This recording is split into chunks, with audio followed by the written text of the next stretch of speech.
Hey everybody, welcome to another episode of Banished Big Brother. I'm Zach Varnell, and I'm joined as always by Elizabeth Melton.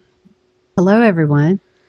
Let's get straight into it. So, our first story here was sent to us by somebody on our Discord.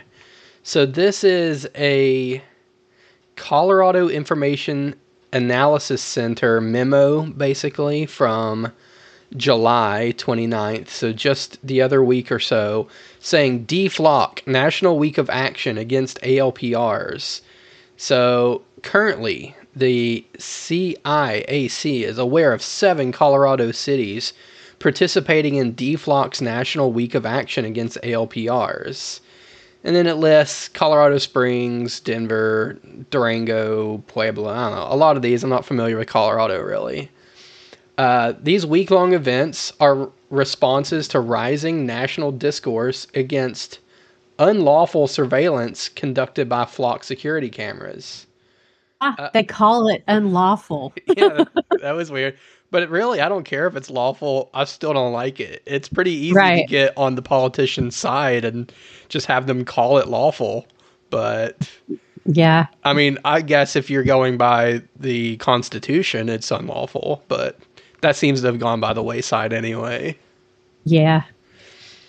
So it says social media users claim flock cameras are a direct violation of the Fourth Amendment. Hey, I just did that. Causing grievances towards city council and elected officials. I mean, what else do they exist for? Except for us to cause grievance towards them.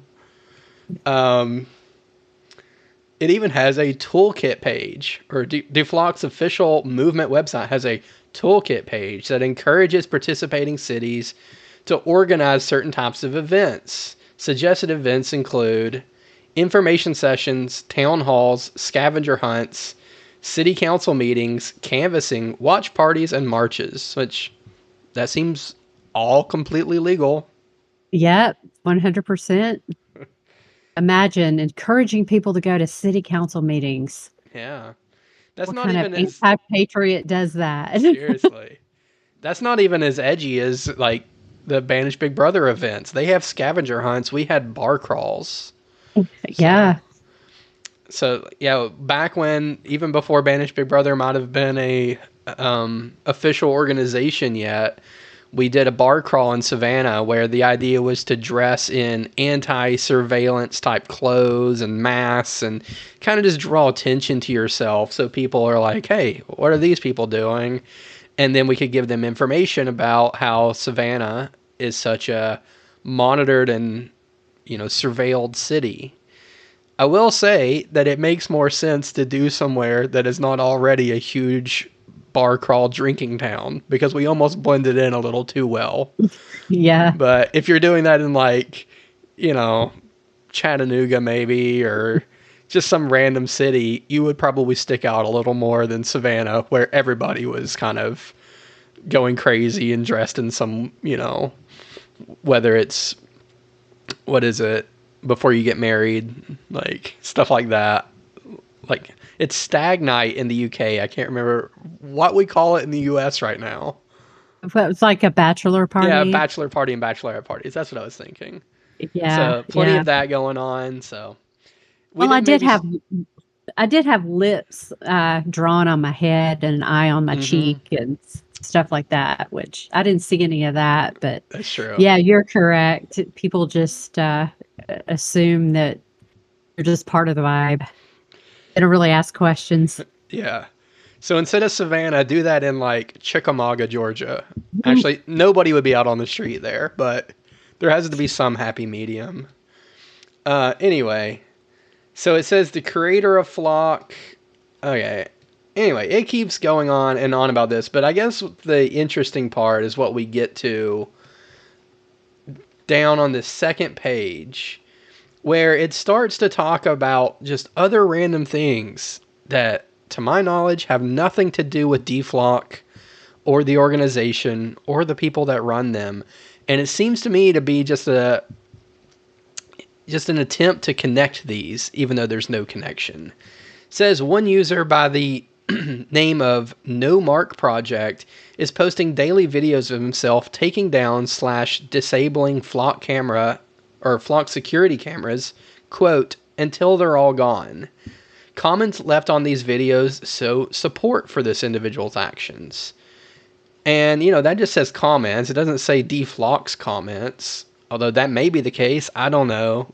But this one, even more out there, says over the past 2 months, the neo-Nazi accelerationist group Private Aryan Resistance, or PAR, began recruiting members on the neo-Nazi form Fash Front to sabotage flock cameras. The group has since lost traction, but it shows that the domestic violent extremist threat actors are also pursuing deflock efforts. So, okay, you happen to agree with a Nazi about something, which, by the way, every time these Nazi groups are 99% feds and 1% mentally disabled people. But that's a stupid argument in itself. It's like, well, you don't like deflock. You know who else didn't like deflock? Hitler. And then I think it's over the line for them to saying pursuing deflock efforts. That's their brand. That's their name. Just because somebody is if a fascist or a communist happens to be against something, it's weird to be like, well, they're a Banish Big Brother supporter or they're a deflock supporter.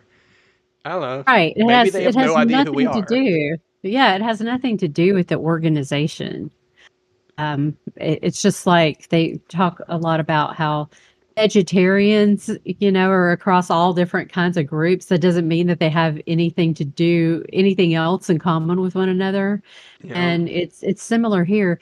And it just kind of goes to show how this is an across the board effort. Now, I will say that it just seems to me like the only people that I run across that actually like this type of surveillance are people that work for the police departments, that work for like town councils or are on town councils. And there's a very slim conservative movement that's very pro-police that supports these. Yeah. And everyone else that I see, be it Republican, Democrat, conservative, liberal, extremist, moderate, it doesn't matter. There's a lot of effort, or a lot of, not effort, support that wants to shut down this type of mass surveillance. And it's like, why can't they just, instead of demonizing people, start a conversation as to, well, why do these people feel this way? Maybe they have a point here. If this is what the majority of the public wants, maybe we need to be listening to them. And to me, it just goes to show that these are power drunk people that are just bound and determined that they want this kind of power over other people. And it doesn't matter what the people want. Yeah. People really they have lost the fact that this is supposed to be a country with a representative government, a country that was based and founded on freedom, that has this written into our founding documents, but yet they want to undermine that at every turn. Yep. And you mentioned, a large portion of the people who are just pro flock, pro whatever, let's install it, let's do the security cameras. We don't even really have to understand exactly what's going on. We're just for it. Are, sort of the law enforcement government employee types. But as we talked about on a last show, they might be some of the first people that are replaced by these things. And this is something that you showed me. I only have a screenshot of the tweet. I didn't pull it up. But it says, New Orleans replaces some 911 operators with AI chatbots. And I think every time that there is any system there's going to be ways, or there's going to be thought put into how do we get the most out of this? How do we get the best bang for our buck? And AI is incredibly powerful. So it's not, in my opinion, going to stop with, well, we are just looking at cars going down the street and logging them, and that's it. But they're going to think, well, what could we do next? What could we do next? How could we save money? What sort of operations can this replace? And I think we're seeing it right now with the 911 operators in this tweet where it's talking about chatbots, which at this point are like, what, 3-year-old technology, and has gotten a little bit better to the point where I guess they think it's ready for prime time. But how long is it going to be at the pace things are moving before it's, well, we have enough surveillance, we don't need the beat cops, we don't maybe even need the traffic cops because we're just going to send tickets to people's houses. Exactly. We don't need the first responders because we're going to send a drone. And I think that's on its way. Yeah, that is exactly where this is headed. And if they can't see that and they can't understand that they're basically sowing the seeds of their own irrelevance. And yeah, I don't know why they wouldn't consider that in their very voracious support of this. And something else, you say that they're the first people that are going to be replaced. They are often also the first people to be surveilled. It's like, I think it was Yuval Noah Harari who was talking about in the Soviet Union, which is known for basically building this monstrous surveillance state, that the people that were the leaders in the party were surveilled more than anyone else. And the fact that people can't understand that this could potentially be turned on you one day, definitely your children, it's just very naive. Yeah. And they had, a non-technical surveillance state where it's Right, like you had to watch what you said at family gatherings and social events because somebody would report you. Now it's like right, we're going to have the soulless AI that does what it's told with no regard to like, oh, do I really want to report my friend or do I really want to report maybe it wasn't so bad what he said. It's going to right, be rule triggered, alert fired. right. There's no human emotion or empathy tied to it. Yep. And then, so anything else about this, this information analysis center memo? And it said for official use only. So maybe we're not even allowed to be talking about it, but it is unclassified. And even if it weren't, it's out there. We didn't go and steal it anywhere, so it's fine. But anything else about Well, this? I just think, my main takeaway was it's crazy. I think they just have to be like, hey, this is happening. And also, here's our obligatory mention of Nazis. yeah, and so I would want to say, and I always say this, that nothing that we do is ever involved with encouraging anybody to cut cameras down. That's not our approach to it. But I don't think that the official DFLOC organization does that either. And just because people that might be involved with that organization uh, might eh, might promote something like that does not mean that that's in any way tied to the organization itself. And somebody in a comments section that says, "Oh, he cut a flock camera down. Good." That doesn't mean that that person would do that either. They're just looking at someone who's like, well, maybe it wasn't wise for that person to do that, but what you gonna do? I'm not gonna cry any tears about it. So Yeah. yeah, just it's very disturbing how they're trying to ramp up the propaganda. It's like we had all of the posts from all the police departments basically talking about how Flock is not mass surveillance. This is what we do with Flock, and then going on to describe mass surveillance. And those weren't working. And then they did these arrests of police officers to show, see how careful we're being with this? And that kind of backfired. It only made people hate it worse. Yeah. So I think it just now, showed how wide of a problem it is. Like, right, I right. wonder if they thought that they were going to catch a few bad apples, literally. And then they're like, oh, it turns out there are a lot of bad apples out there to where it's maybe a pattern. Well, and it's kind of making people question, I think, the police in general. Mm-hmm. But wait a minute, these are the kind of people that you hire, people that want to stalk their exes, people that are abusive in this way. And yeah, it just all kind of backfires. So now it's like taking the propaganda in a new direction.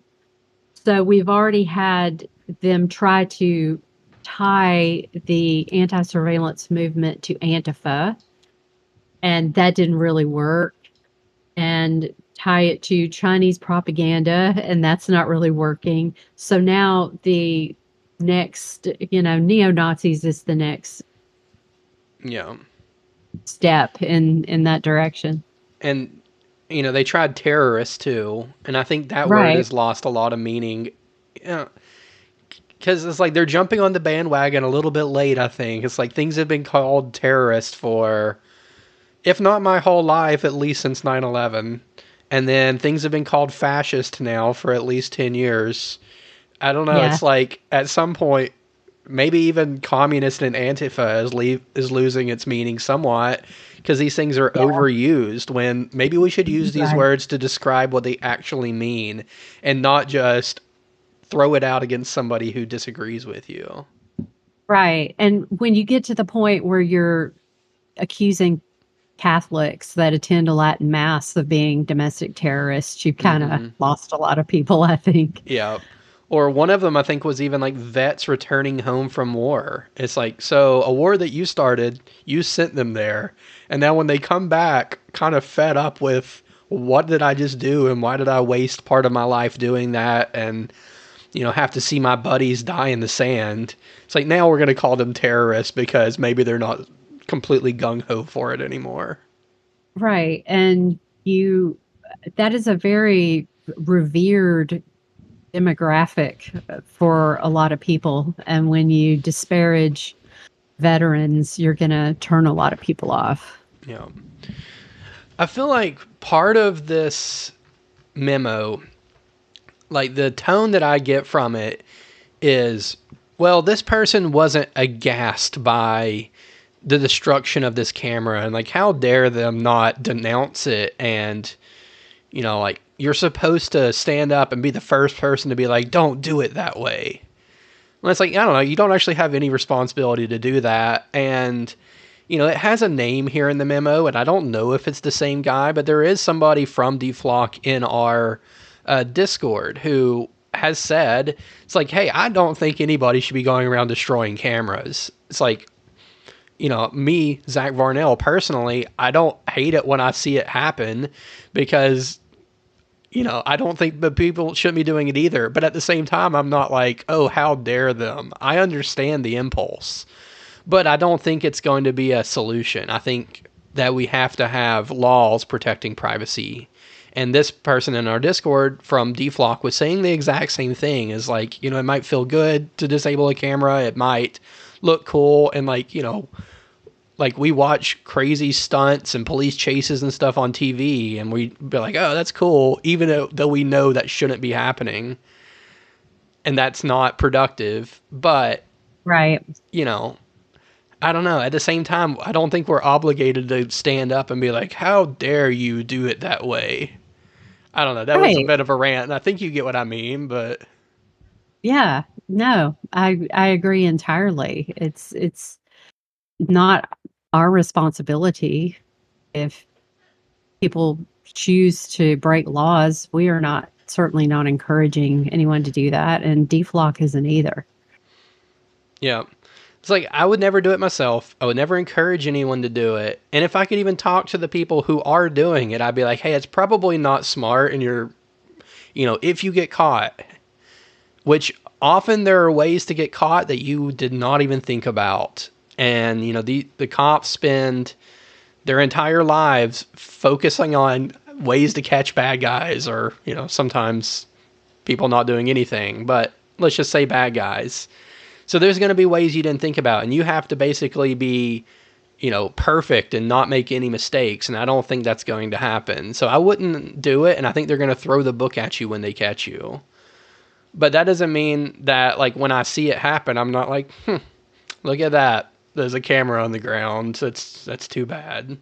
And that doesn't mean when somebody does get the book thrown at them that if they get off because of jury nullification, that I won't think that that's a good Oh thing. yeah. All right. So real quick, let's talk about the actual event here that they're talking about in this memo. So it's noalprs.com, and it looks like DFlock is the one heading this up just by the logo. So August 16th through 22nd of this year, so I think that's next week, is the National Week of Action Against ALPRs, or Automated License Plate Readers, which is almost a misnomer at this point because really they're just AI cameras. So, Yeah. um, yeah, look at all these participating cities. So they got 391 cities participating right now. Let's see.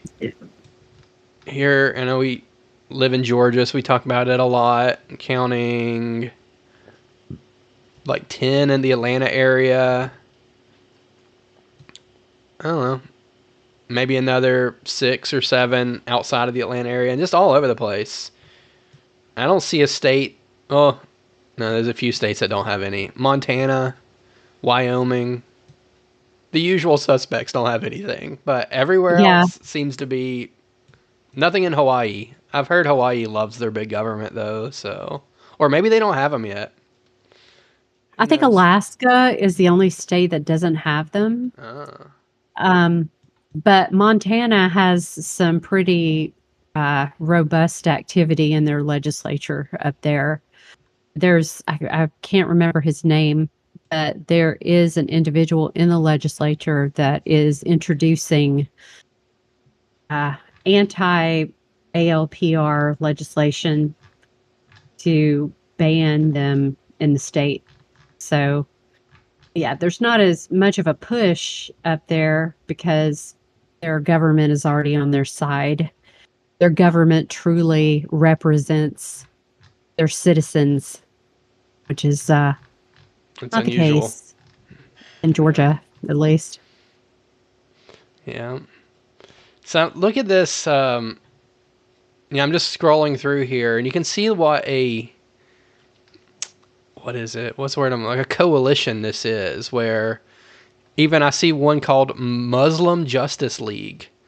So I don't know. I like seeing stuff like that when it's a coalition. It's like people coming together Right. who, under normal circumstances, might have nothing in common. And we can at least agree. It's like, hey, let's get rid of these flock cameras. We don't have to talk about Right. religion right now. We don't have to talk about the war in Ukraine, which I see a Ukraine flag on this map. Let's see. We don't have to talk about the election. Let's just talk about what do we have to do to get these cameras out of our neighborhoods. So, Right. Because they are a danger to us all. yeah, No matter how much you love the people that are in charge right now, they're not going to be in charge forever. yeah, And when the political winds change, then you're going to be in the crosshairs. yeah. I see another one here. That's the Faith and Conviction Coalition. Uh, Yeah. There was one of the ones in Georgia that was like an anti capitalism. oh, really? Uh, yeah. So, yeah, you have it's like all over the political spectrum. Let's see if I can find that one. Oh, Avondale Action, maybe? Um, Although, okay, partially, I know socialists love the word action, but isn't like Avondale Estates also like a really ritzy area? So I don't know if that. I mean, socialists sometimes are like that, but yeah. I can't remember what specifically the name of it was, only all right, that it had maybe this. capitalism in the. Okay, now that one is the Southerners Against Surveillance Systems. Oh, Yeah, it's a cool website. yeah, Anyway, my point was just I like seeing all these various groups where, as I'm scrolling through, most of them are just like, D-Flock, Carlsbad, Stop Flock, Manchester, whatever. But every now and then there's just some group where you're like, huh, they're in there. That's cool. yeah. All right, let's move on to this story from the ACLU, which I think kind of connects back to what we were just talking about with, a lot of the people who are just pro flock happen to be the people working in these municipalities, but are also going to be the people who get burned by it.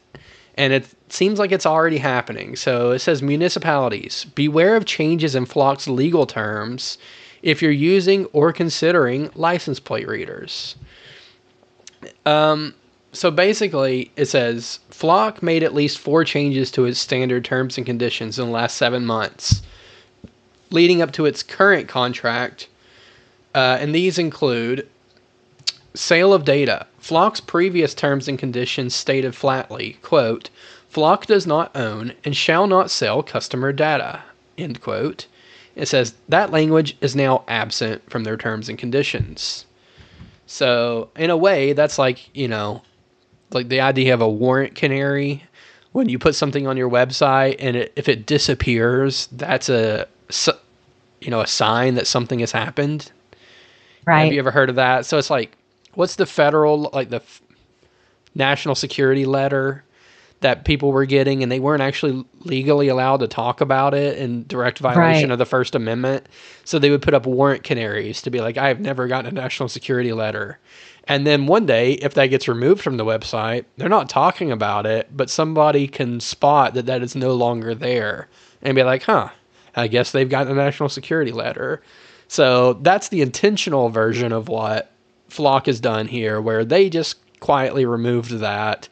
That's not something we want to do anymore. We don't want to stand by saying we're not going to sell customer data.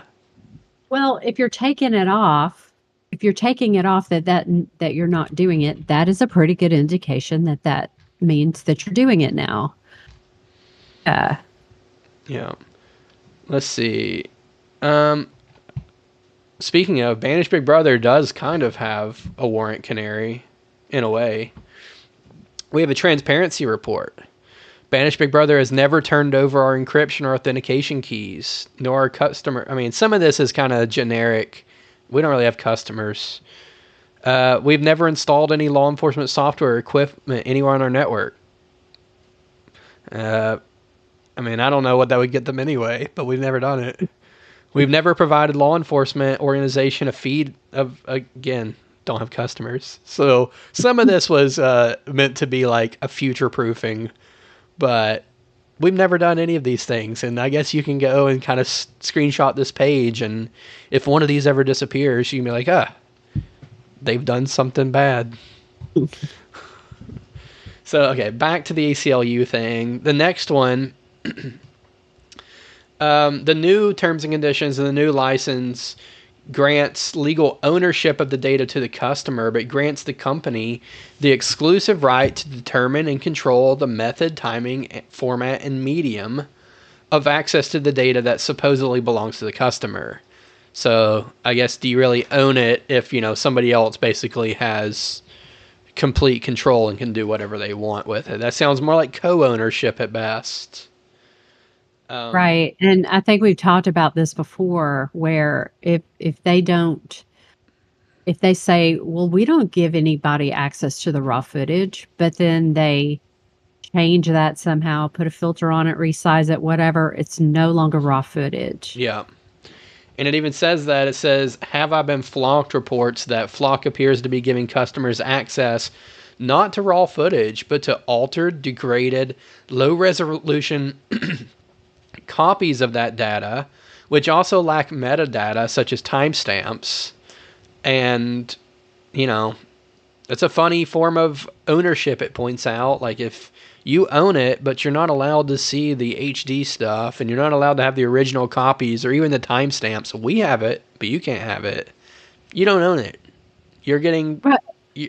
you're getting something doled out by them. And so the police, when all of the propaganda posts that have been coming out about that supposedly offering transparency from the police department, they're always talking about, we only have access for 30 days or whatever their term is. That is your access. That is the police department's length of access. That data still exists out there, and Flock has it. Yep. And And if they can sell it and they've sold it, then there's no telling. It's outside of anyone of the, that was involved in the original contract. It's outside of their control now. right. And who's to say that you can't go back and say, okay, well, for this much money, we want to buy this data? Uh, who knows? They can change any of this at any time. Yeah. And they have. That's what we're looking at right now. So, Right. Exactly. the next one is, the terms and condition now add a perpetual right for Flock to use customer data to support and improve its services.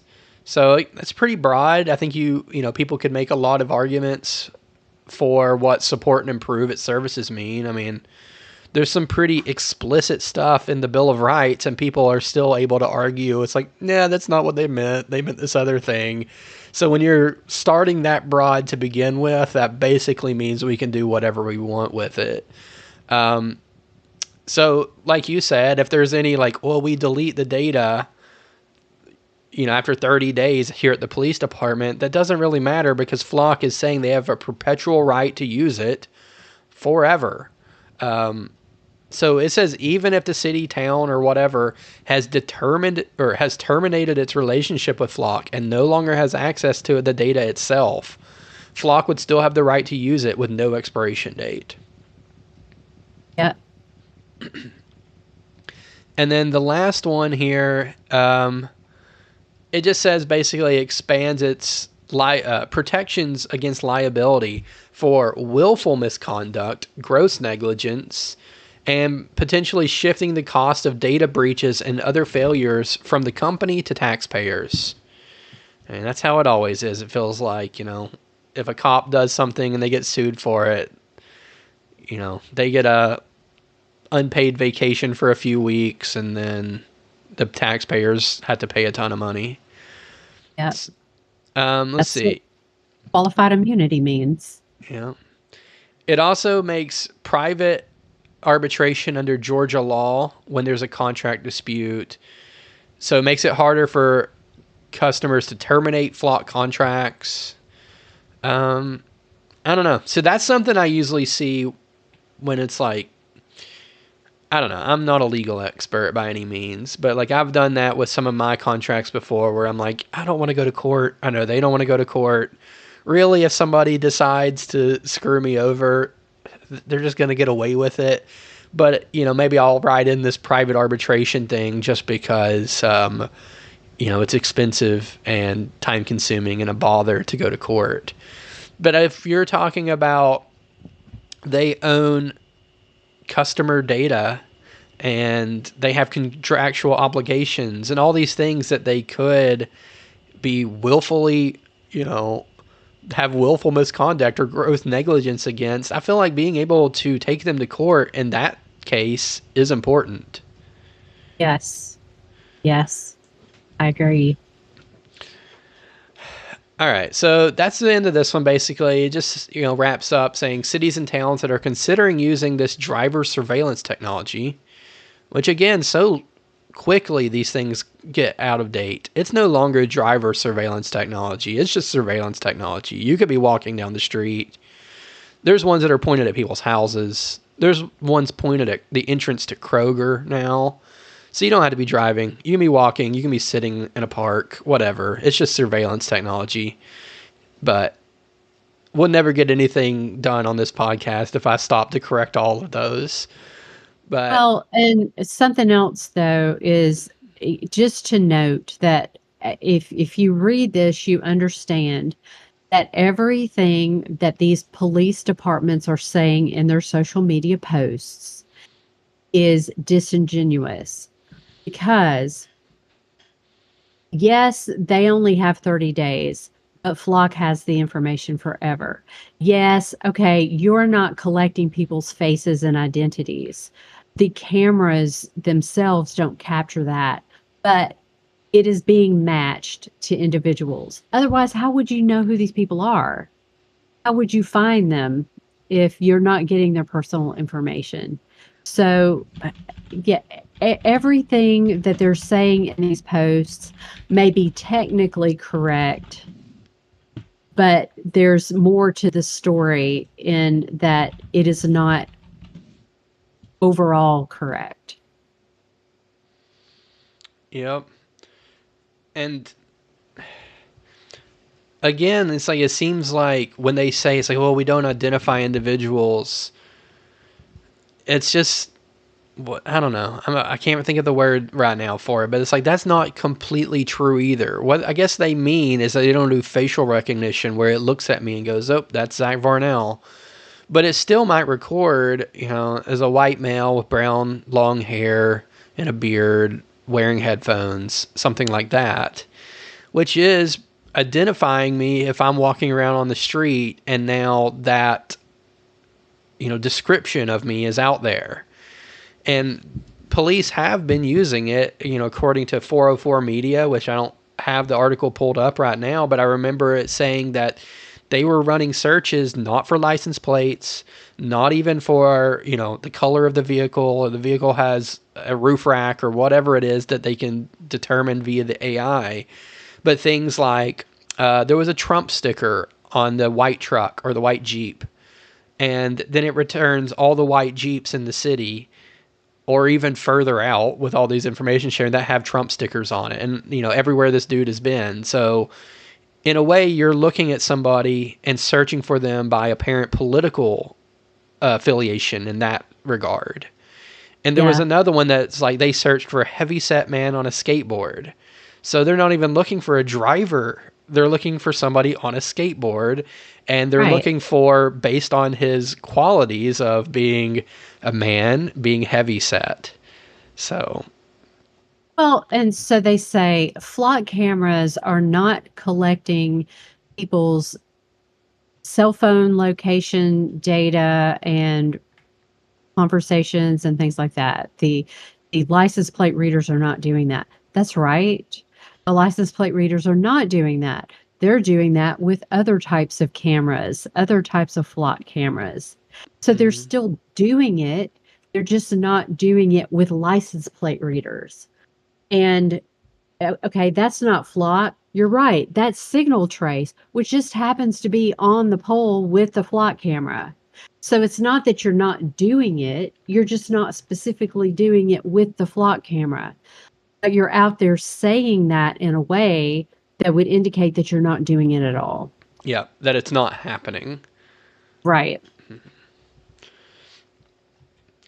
All right. We Well, know that the facial recognition is happening through some of the flock cameras that yeah. it's not the license plate readers. Yep. All right. So we'll get to that in just a second because I think you did send me a chart that shows the capabilities of all these various flock products. But we're going to read a few things in this article first before we get to that. So this is from the Savanian, I think is how you pronounce it. So the one from Savannah, Georgia, I guess. Savanian. It says they just fish for crime. How Flock does a lot more than just read your license plate. Savannah's flock data is shared by over 1,000 law enforcement agencies across nearly all 50 states. why would a police department in Kentucky need access to our license plate records in Savannah? I think that's a good question. I would be curious. It says nearly all 50 states. I wonder if Hawaii would be on there, where it's like somewhere someone's not even really capable of driving from Hawaii to Savannah, but we need to be able to share license plate data between the two states. Anyway, that's not here nor there. So they start with some of the headlines over the last month or so, which we think have been attempts for Flock to do damage control, of be like, hey, we're working really hard here to bust the bad guys. But, here are just a few of the headlines that this article points out. So, a Johnson County Sheriff Texas office searched 83,000 Flock cameras across the entire country looking for one woman they suspected of leaving Texas to get a legal abortion out of state. And I think that may have been the case where she wasn't actually doing that anyway. Yeah, I think you're right. Brown County, Wisconsin tracked a man across state lines because they thought he was driving to Michigan to buy cannabis, where it's legal. And I believe they did pull him over simply because they saw he was driving out of state. So crossing state lines is now a probable cause to be pulled over. Thanks to... And this makes me think of like some of the snarky people where they're like, why do you think that you're so important that people would want to spy on you and know where you are? And believe me, you're not that important. Well, this guy, he just driving across the state line to buy weed. Why is he that important? Yeah. In Dunwoody, Georgia, Flock employees used their cameras to view a children's gymnastics studio. And swimming pool. Well, I remember with the gymnastics studio, too, they were saying, well, we were just, like, demoing for a prospect. I'm like, why is that the one you pull up for your demo? And I believe that was, like, a Jewish center or something, and they had installed that Flock camera, I believe, being like, well, if there's some sort of anti-Semitic attack, we want to have it recorded. Yeah, so it was a community center. I'm sorry, I didn't mean to cut you off. It was a community center, but this is part of Flock. Uh-oh. I think we lost you for a second. All right. I think I'm back. Okay. So they have a whole connected network of devices. So it's like when your city goes out and says, connect your device to such and such. Sometimes you have to give them permission, but sometimes you're just saying, okay, you can monitor my camera at any point. And that was one of the cameras in Flock's connected network. So they're basically demonstrating to a client how you can go out on this connected network and view all these different types of things. And yeah, that's a little alarming that they would choose a gymnastics class full of little girls to demonstrate that. Yep. And then the guy who was the one connecting, didn't he get like a shout out from Burt Jones running for governor as being like a great guy? And it's like, okay, maybe, like, why this guy in particular at this time that this is happening? It's like, it did seem like some people were calling in, it's like, hey, we got some more damage control for you. I don't know. It's just so many odd things here. It's like you dig a little bit and it's just, wow, that's weird. Why are they doing it like that? Their excuses don't add up. It's odd. Yeah. In Brazelton, Georgia, a police chief used Flock cameras to track his ex-girlfriend and teen daughter nearly 600 times, which we talked about this story. I did not know this last part. It said he committed suicide when it became public. Yeah. So that's awful. I don't know why he would do that, especially when, like, most of the time these go unpunished. Like, he would probably have lost his job at worst. Right. Um, in Wisconsin last week, police shut down I-94 to pull over a car and hold the driver with passengers at gunpoint after flock cameras mistakenly flagged the car as connected to a homicide. So that was one. They said they like forgot to clear it out. And I don't know. I mean, was that car ever connected to a homicide? I don't know. That seems weird, but even if it had been at some point, and like that tag number is just in there indefinitely, I have to imagine those are going to be recycled over time. Yeah, yeah. And that doesn't even count like the times that it misreads numbers or doesn't have the state right or whatever. Or It's it's a car that they pull over, but they're looking for a motorcycle. right. Yeah. Another one that's just stalking ex-girlfriend and her new boyfriend. You know, that's every day it feels like at this point. Kansas Police Department used flock cameras to track down a local resident after he wrote a guest column in the local newspaper critical of the department. And this is what people need to understand. That one in particular, it's like, okay, you have corruption in your government. Now you have to feel intimidated to even speak out about it because they're going to be tracking everywhere that you go and looking for something to try to pin on you. Yep. And that's the chilling effect for anyone paying attention to that, where they're like, well, they shouldn't have done that. That's not good, but do I really want to write a column against it at this point? Because they could just Right. target me. Exactly. And people, they'll say, go back to, well, if you're not doing anything wrong. But think about different scenarios in which some of these things could be used against you. And like, suppose you have a child that's a drug addict. You're not doing anything wrong, but your child is a drug addict, and you go and visit them, or you do something to try to support them or help them in some way, and now you're attached to someone that has that sort of reputation that could be used against you. There are just all kinds of ways that this could be turned around on perfectly innocent people. You know? So Flock says it scans 20 billion license plates a month.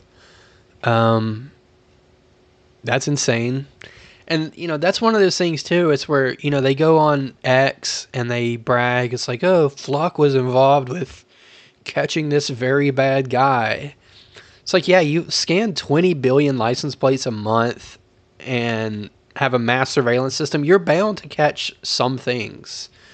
But then it's like the amount that they're actually bragging about seems like it's what? 0.000, lots of zeros, 1% of Right. actual, you know, the privacy violations going on. The privacy violations and the times that they're getting it wrong. Yeah. Oh, well, the next line here, it says that means about 99% of flock surveillance is collecting data on innocent people. I would say it's over 99% to Yes. 99 point, you know, Right. 99. Yeah. But, let's see. So this is where it gets into talking about the different models. And they talk about how, you know, usually when even we talk about these or when the police talk about these, we're usually talking about the automated license plate reader functionality, which is used by their Falcon camera model. And those do seem to be the ones that I see the most, but there are other ones that they have and add-ons that you can do. And they all have bird names. So Condor camera system, solar powered remote control pan tilt zoom live stream cameras, which are currently used in Forsyth Park, that's in Savannah. And by the way, Forsyth Park used to have two statues of sphinxes in back in the 40s or so. And now they're missing, and they say they were blown up, but I don't know. Maybe some private collector has them. Just a fun aside. There's also Guardian mode, a Condor camera feature which uses object tracking So tracking individuals, not necessarily in vehicles. So I guess we're the objects there. It's tracking, people walking around.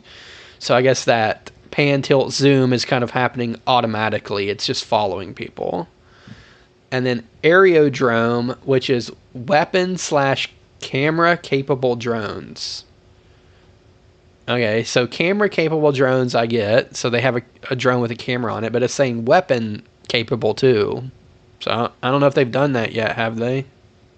Um, so what was I reading recently about? There are drones that they're using like in schools that have pepper That's spray right. and things like that on them. Okay. And then live view trailer. So a portable mobile surveillance unit that can be used to monitor any citizen rally or protest. And it says, say, protesting data centers or protesting ALPRs or these cameras in general. Yep. And then here is the infographic that we were talking about. And this is from Flock Out Savannah. Let's see.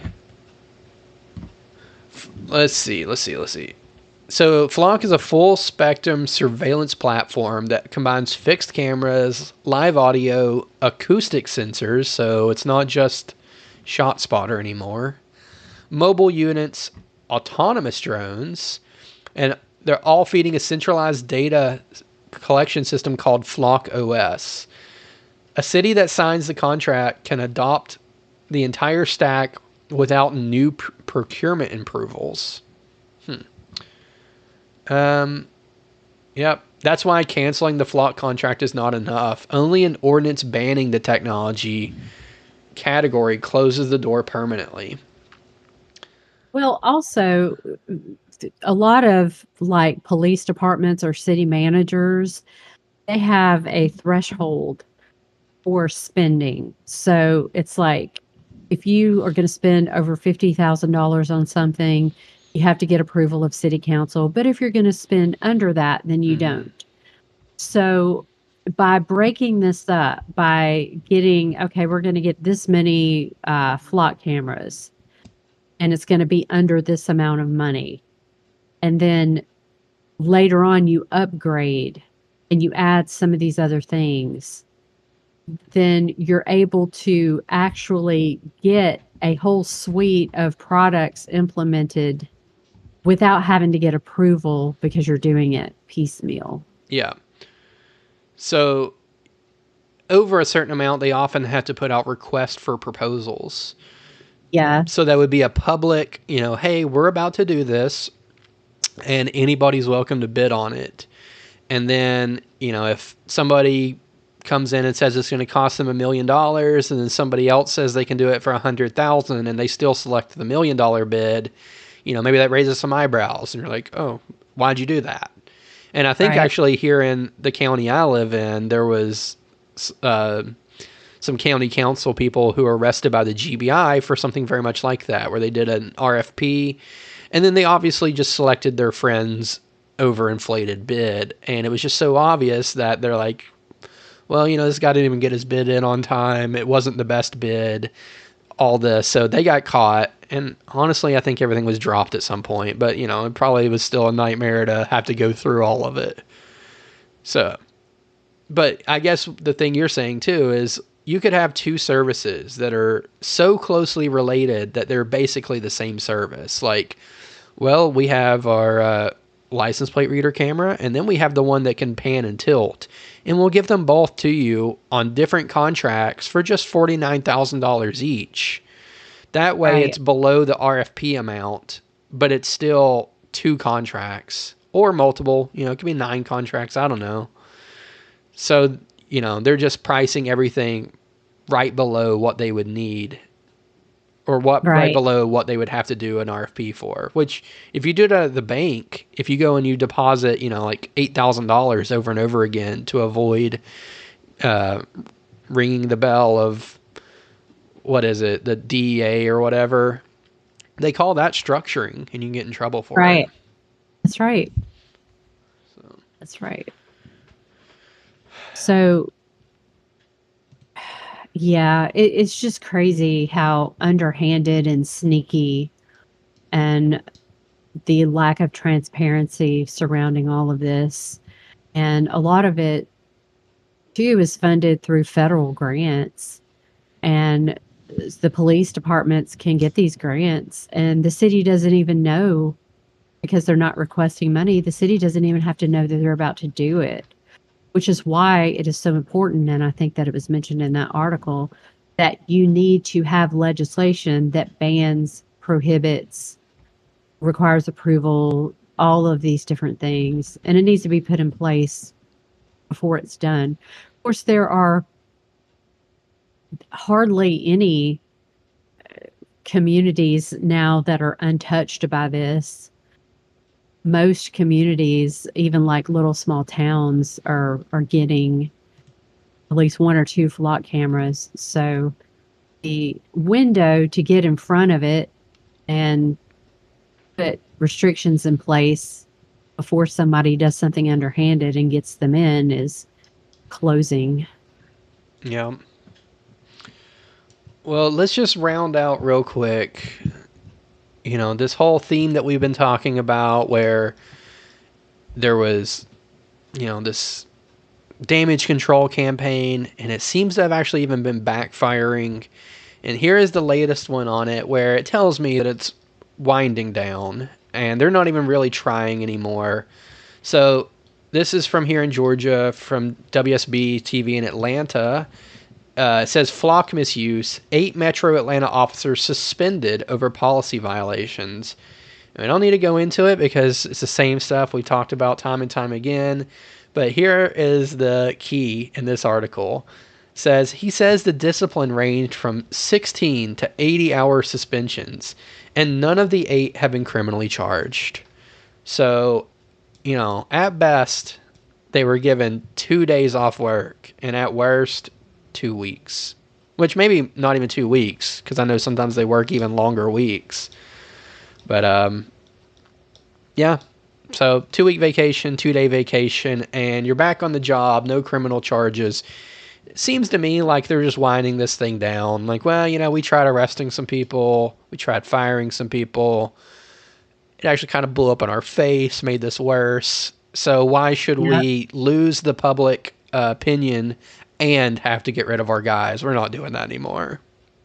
Right, right. Which, yeah, you're absolutely correct. That's just further indication that it was all a show. It's all theater to pretend like we're holding people accountable, but ultimately we're really not. So, yeah, probably the days of arresting people, charging them with crimes, and so forth are limited. Yep. All right, well, that's basically the end of the stories we had to talk about. So let's talk about what's going on with Banished Big Brother real quick. So with this week of action coming up, I suggest everyone go to banishedbigbrother.com and under the Take Action menu, check out the zine. And this is something where if you're going to one of these rallies or meeting or city council meeting or whatever, this is something you can easily come here, print, fold, and be handing out.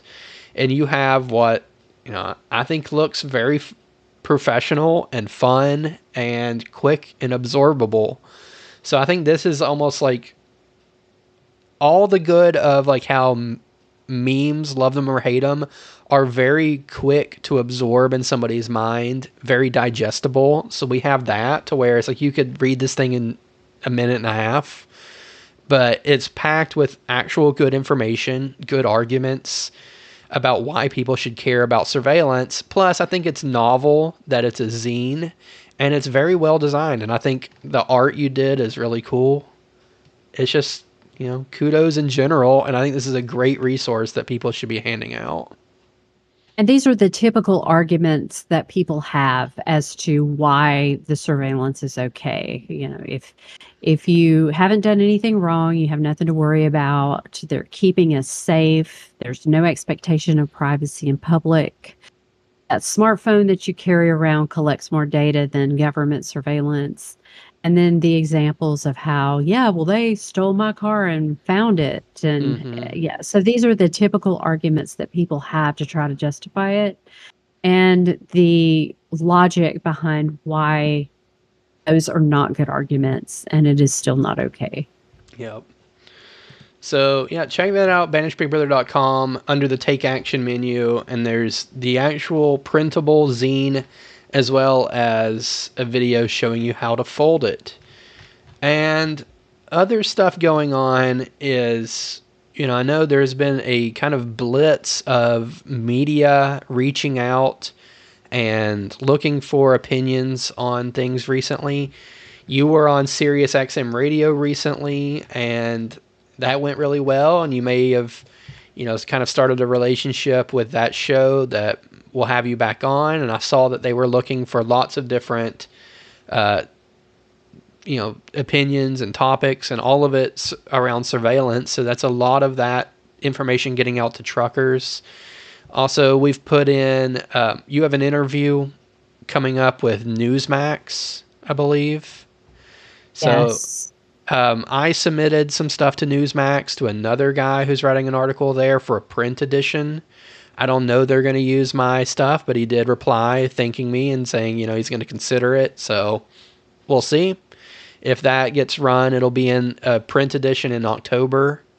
Trying to think what else. Submitted, your name to the Epic Times, which you've been published by them before. Or not published, but you've been quoted by them before. So So, I'm also in September going to be speaking in Sandy Springs, but okay. about privacy related issues and how to basically protect your digital footprint, reduce the amount of data that you put out there. And yeah, it is a private event, Mm. so we can't like really advertise where it's going to be.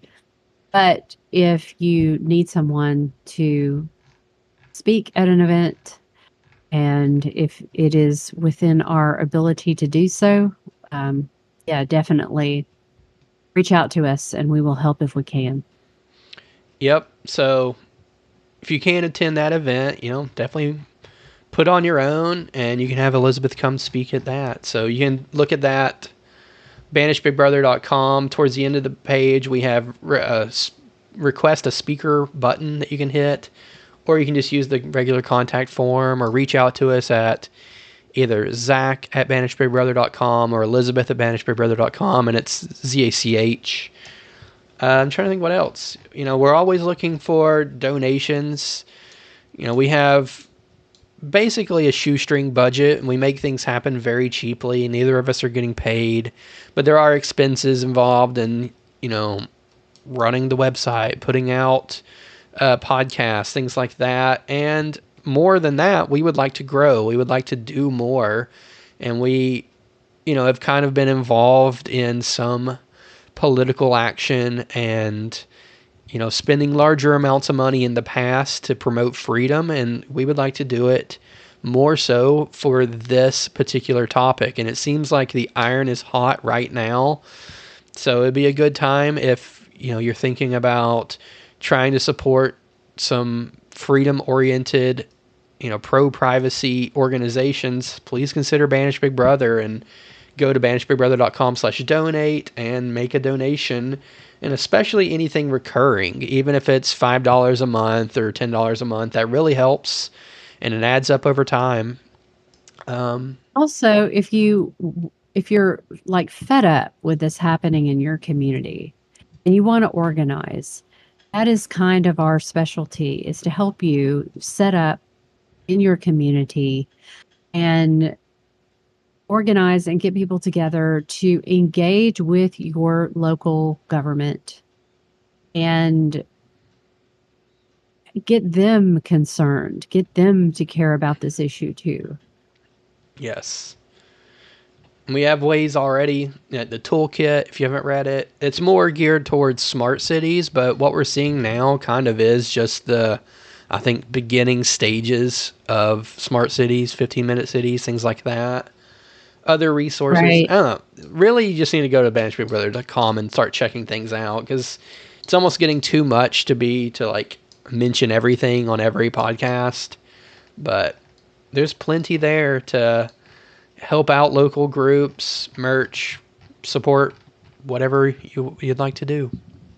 And we're not an anti-flock organization Yeah. specifically. This is about not only working against surveillance overall, but also protecting your own privacy.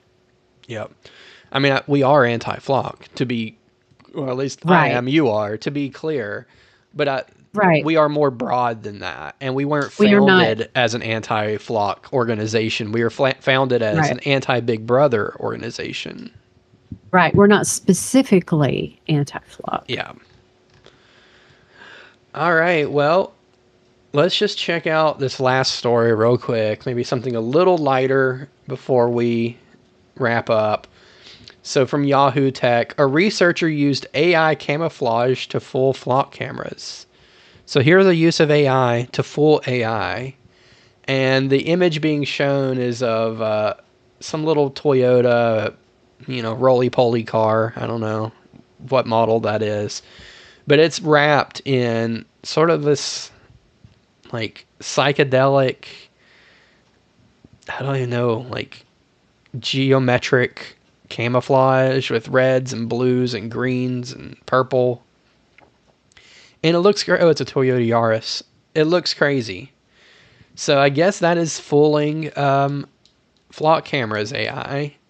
Although it's not Yeah. going, it's going to stand out to actual people for sure. Yeah. It's going to bring you other unwanted attention. Yeah. It's funny, like when they have concept cars or the newest model of whatever that maybe company insiders are driving around just to test it, they have a version of this camouflage that is supposed to be like just not as perceptible to humans. Like it's there, you see it, but you maybe don't notice the car as much as you would notice a regular car. And I think part of it also is that like if you take pictures of it, just like all the curves of the car and stuff like that just don't show up very good on